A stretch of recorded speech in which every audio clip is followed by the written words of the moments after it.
اعوذ باللہ من الشیطان الرجیم بسم اللہ الرحمن الرحیم۔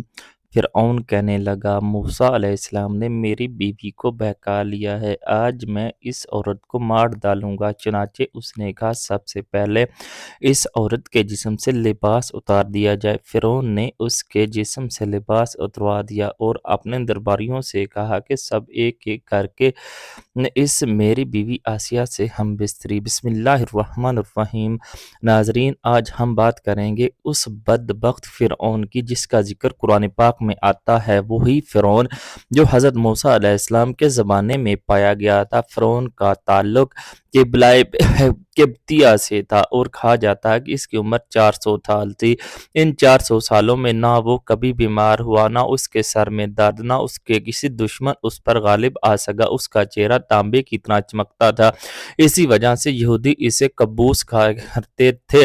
بادشاہ بننے سے پہلے فرعون محنت مزدوری اور تجارت کیا کرتا تھا۔ ایک دن وہ اس مشقت سے تنگ آ کر بازار کی طرف نکلا جہاں اس کی ملاقات حامان سے ہوئی۔ دیکھتے ہی دیکھتے دونوں بدبختوں کی ملاقات دوستی میں بدل گئی۔ دونوں کی کام کی تلاش میں شہر کی طرف روانہ ہو گئے۔ ان دنوں شہر میں خربوزوں کی خرید و فروخت کا کاروبار بہت چل رہا تھا۔ یہ دونوں ایک خربوزے والے کے پاس گئے اور اس سے کام مانگا۔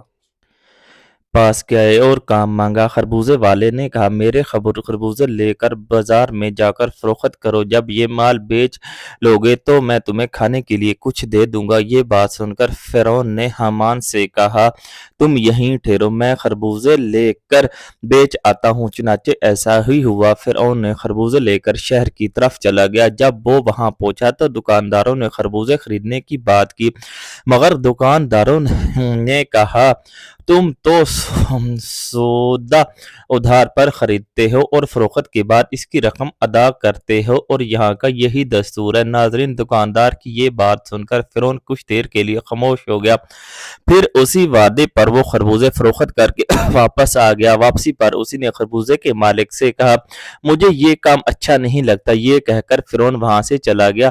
اب فرعون کسی ایسے کام کی تلاش میں تھا جس سے وہ زیادہ سے زیادہ مال و دولت اور پیسہ کما سکے۔ چنانچہ وہ بادشاہ مصر کے دربار میں پہنچا اور خدمت میں عرض کی، میں بہت دور سے آیا ہوں، میں غریب ہوں، بھوکا پیاسا ہوں، کسی کام کی تلاش میں ہوں، مہربانی فرما کر اپنی سلطنت مصر کے کسی شہر میں بطور فدوی مجھے کوئی خدمت دی جائے تاکہ میں عزت سے روزی کما سکوں۔ یہ سن کر بادشاہ مصر سے پوچھا، تو کون سا کام کرنا چاہتا ہے؟ فرعون نے جواب دیا، مجھے مصر کے قبرستان کی دروغی نگرانی دی جائے، اس کے بدلے میں کچھ فدیے کے طور پر شاہی خزانے میں جمع کر آؤں گا اور باقی رقم اپنے پاس رکھوں گا۔ میری اجازت کے بغیر مصر کے اس قبرستان میں کوئی بھی مردہ دفن نہ کیا جائے۔ فرعون کی یہ بات سن کر بادشاہ مصر نے منظوری دے دی اور اسے قبرستان کی دروغی سونپ دی۔ ناظرین، جیسے ہی فرعون کو یہ منصب ملا، وہ خوشی سے نہال ہو گیا اور جا کر قبرستان کے دروازے پر بیٹھ گیا۔ انتظار کرنے لگا کہ اب کون آئے گا جو اپنے مردے کو دفن کرے گا، لیکن اللہ کے حکم سے ایسا ہوا۔ اسی سال مصر میں ایک وبا پھیلی جس کے بعد ہزاروں لوگ مرنے لگے، اور یوں ہی فرعون کی قسمت کا پہیہ ایک نئے موڑ پر مڑ گیا۔ ناظرین، جب فرعون نے یہ دیکھا کہ اس نے ہر لاش کے بدلے وارثوں سے ایک ایک سونے کا درہم لینا شروع کر دیا اور چند ہی دنوں میں اس کے خزانے میں دولت کا سیلاب آ گیا، فرعون امیر بن گیا۔ اتنا مال و دولت اکٹھا ہو جانے پر اس نے سوچا، کیوں نہ مصر کے تمام قبرستان اپنی نگرانی میں لے لیے جائیں۔ لہٰذا اس نے بادشاہ وقت کو بھاری رقم دے کر ملک کے تمام قبرستان اپنی ذمہ داری میں لے لیے۔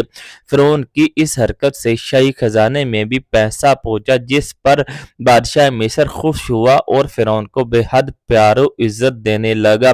اسی دوران اللہ کے فیصلے مصر کا وزیر انتقال کر گیا اور چونکہ فرعون بادشاہ کے انتہائی قریب ہو چکا تھا اس لیے بادشاہ نے فرعون کو مصر کا وزیر مقرر کر دیا۔ اقتدار ملتے ہی فرعون نشے اقتدار میں بدمست ہو گیا اور اپنی بدقسمت دوست حمان کو بھی پاس بلایا۔ فرعون نے حمان سے کہا وہ چاہتا ہے کہ لوگ اسے خدا مانیں اور اس کی عبادت کریں۔ حمان نے یہ سن کر حیران ہوا اور مشورہ دیا پہلے بنی اسرائیل کو اپنے وزیر اختیار کرو اور ان کے دلوں میں تمہاری محبت بٹھا دی جائے۔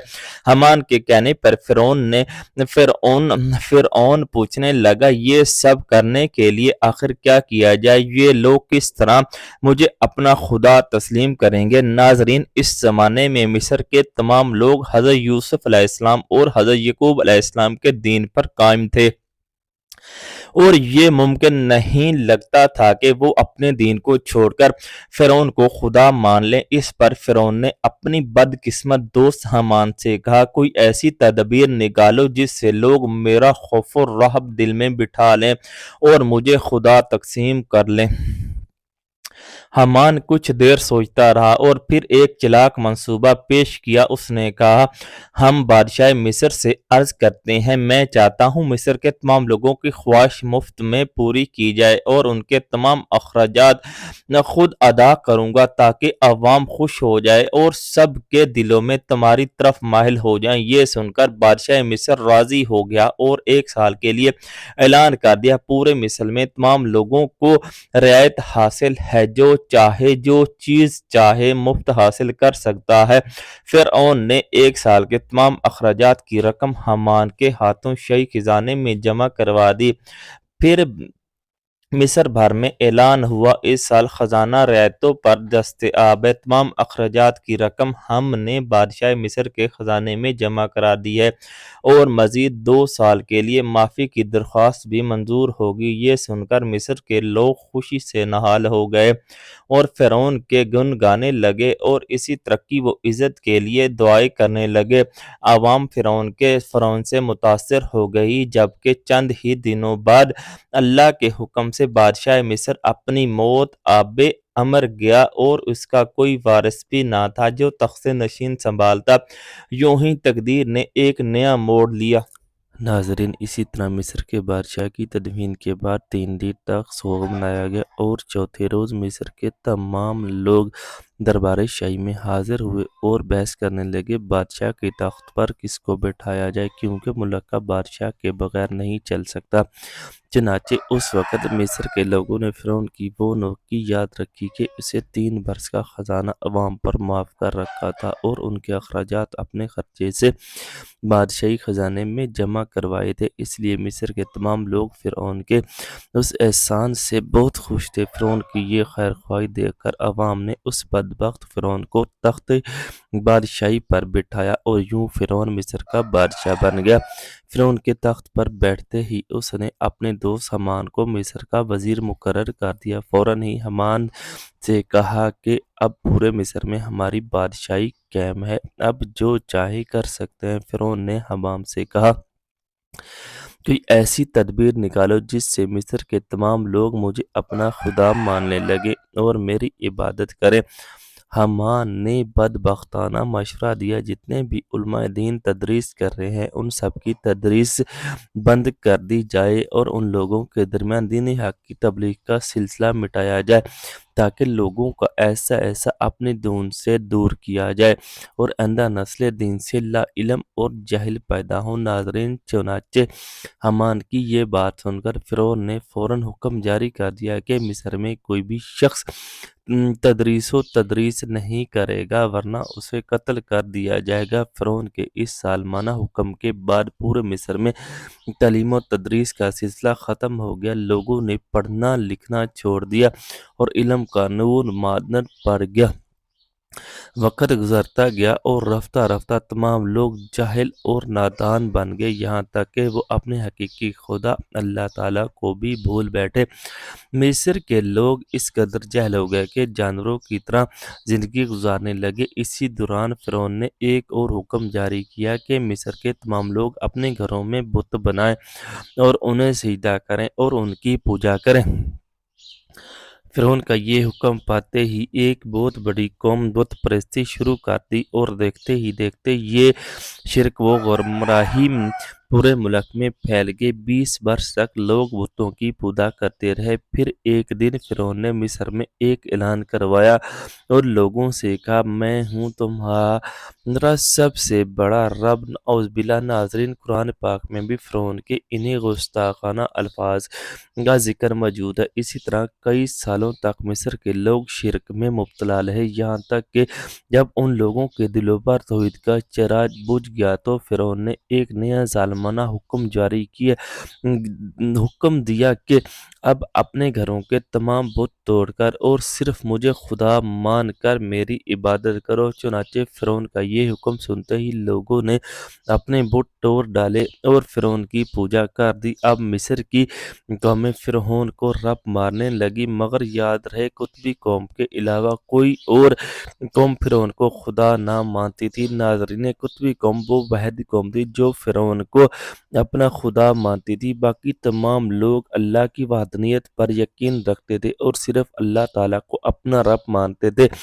اسی وجہ سے فرعون نے قطبیوں پر بہت مہربان تھا، مگر بنی اسرائیل کے مسلمانوں پر ظلم و ستم کے پہاڑ ٹوٹتا رہتا تھا، کیونکہ بنی اسرائیل حضرت یوسف کے دین پر قائم تھے۔